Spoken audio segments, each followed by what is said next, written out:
Bonjour tout le monde, on se retrouve ici pour la présentation de l'application EasySafe.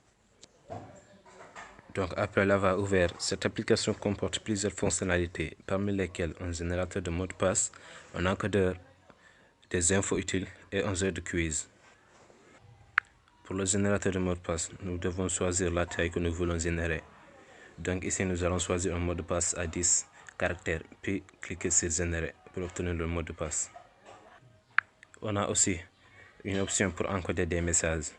Donc ici nous allons entrer notre message à encoder. Par exemple, nous allons écrire bonjour, puis cliquer sur le bouton encoder. Et une fois que nous avons envoyé ce message à quelqu'un, lui aussi, après avoir reçu ce message, il va copier le message codé, puis rentrer sur l'application, le copier, le coller et cliquer sur décoder pour avoir le texte original. Retournons au menu principal. Nous avons quelques infos utiles ici. Cliquons dessus et nous avons plusieurs recommandations de sites. Sur le premier, nous avons un site nommé Have I Been Pwned. En fait, ici, nous avons la possibilité de savoir si notre email a fuité ou même s'il a été divulgué, partagé par des personnes mal intentionnées sur des sites web frauduleux. Donc avec cet outil, nous et nos coordonnées bancaires serons un peu à l'abri de ces pirates. Et sur le deuxième, nous avons un outil nommé Tampmail.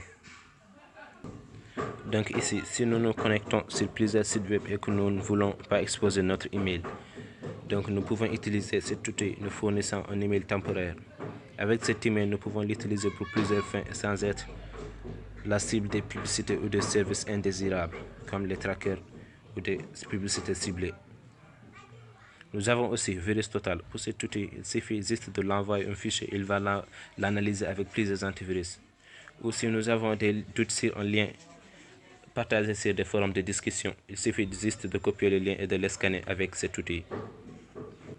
Nous avons aussi un analysateur de deepfake. Si nous avons des doutes sur l'authenticité d'une vidéo, il suffit de l'envoyer sur le site et le site l'analysera puis nous donnera le résultat. Super utile pour lutter contre les arnaques. Mais aussi Ghostery qui est une extension pour bloquer les trackers et les cookies. Nous avons un jeu de quiz. Pour le quiz, l'app nous posera une question et nous aurons 3 réponses parmi lesquelles se trouve une bonne réponse. Si on choisit une mauvaise réponse, nous aurons un petit jeu de son. Et par ici, on choisit une bonne réponse. Mais cette fois-ci, un son différent. À la fin, nous nous retrouverons avec un score et un conseil. Encore une fois, retour au menu d'accueil. Donc ici encore, nous avons l'onglet à propos. Sur l'onglet à propos, nous aurons des informations sur les images utilisées pour la création de l'application, les licences, etc. Donc merci.